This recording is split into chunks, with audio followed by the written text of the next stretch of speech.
Imagine buying a house that feels like a miracle. A beautiful waterfront home, quiet streets, large windows, and a price so low it almost feels like destiny. The kind of place where a family imagines new beginnings, laughter, and peace. But what if the walls of that house were already listening? What if the floors remembered every scream, every final breath? What if the silence itself was not empty but waiting? This is the story of a house that refuses to let go of its past. A house that became one of the most feared locations in American history. The Amityville house is not just famous because of what people claim happened inside. It is feared because no one can agree on the truth. Was it a real haunting, or was it the perfect horror story created at the right time, in the right place? Before the Lutz family ever stepped inside, the house had already witnessed unimaginable violence. In 1974, Ronald DeFeo Jr. murdered his entire family while they slept in their beds. 6 lives were taken in a place meant to be safe. Neighbors heard nothing, no screams, no struggle. When police arrived, the house was quiet, almost peaceful. Blood stained the rooms, and then came silence. Despite the brutality of the crime, investigators noted something strange. Every victim was found face down as if they never woke up. Yet even after such a horrific event, no one reported paranormal activity, no whispers of ghosts, no shadows in the halls. The house was simply known as the site of a terrible crime, a tragedy, nothing more. A year later, the house went back on the market. Many people refused to even look at it, but George and Kathy Lutz saw opportunity instead of fear. With their 3 children, they moved in, believing the worst was behind the walls. They tried to fill the house with warmth, laughter, light. At first, it seemed to work. Days passed quietly. But according to the family, the calm did not last. Slowly, almost gently, the atmosphere began to change.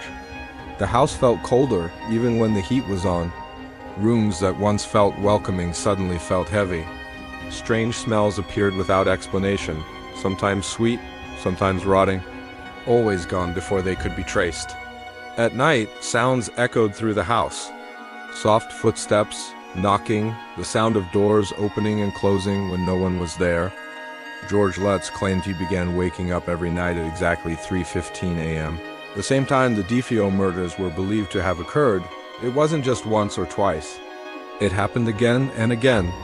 He would lie awake, staring into the dark, feeling watched. Over time, he changed. He grew distant, angry, obsessed with the basement, drawn to the coldest parts of the house, even in winter. Kathy felt it too.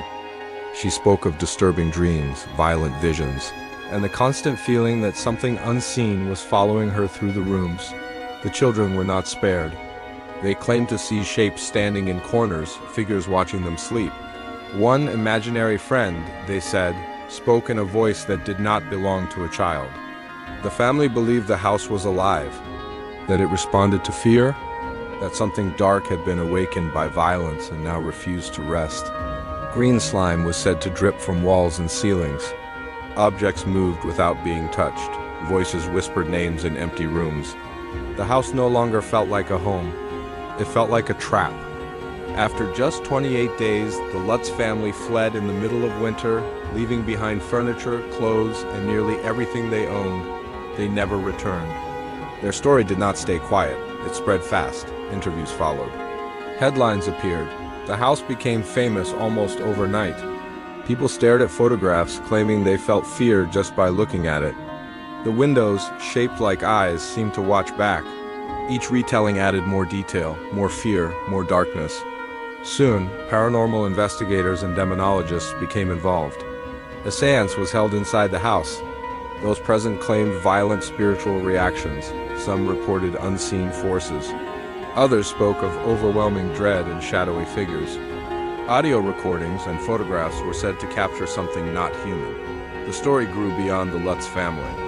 Amityville became a symbol of evil itself. But as fear grew, so did doubt. Journalists began asking questions.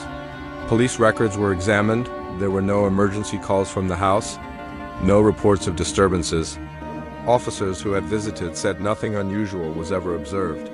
Neighbors claimed they never saw signs of panic or chaos. Even more troubling, families who later lived in the house reported normal, peaceful lives. No voices, no shadows, no fear. Renovations were made. The famous windows were altered, as if the house was trying to erase its own image. Legal documents and interviews only deepened the confusion. Timelines did not match. Certain events described in books were missing from earlier statements. Some involved later suggested the story had been exaggerated. Others insisted it was all real. Critics pointed out that horror sells and that the Amityville story appeared at a time when the public was deeply fascinated by the supernatural. Yet believers argued something important. Fear does not always leave proof. Trauma does not always appear in reports. What if the haunting was real, but invisible to outsiders? What if whatever was there only revealed itself to those it chose? Years passed, but Amityville never faded. Movies turned the story into legend, each version darker than the last. The house became more than a location. It became a question, a mirror reflecting belief and doubt. For some, it proved that evil can linger long after violence ends. For others, it showed how easily fear can grow when tragedy meets imagination. The house still stands today, quiet, ordinary, almost harmless, and maybe that is what makes it unsettling. Because whether the haunting was real or not, the fear it created was powerful enough to survive decades. Perhaps the true haunting was never inside the walls at all. Perhaps it lives in the stories we tell, the doubts we carry, and the fear we pass on. And even now, one question remains unanswered. If you spent a night inside that house, would you feel nothing? Or would the silence itself remind you that some stories never truly let go?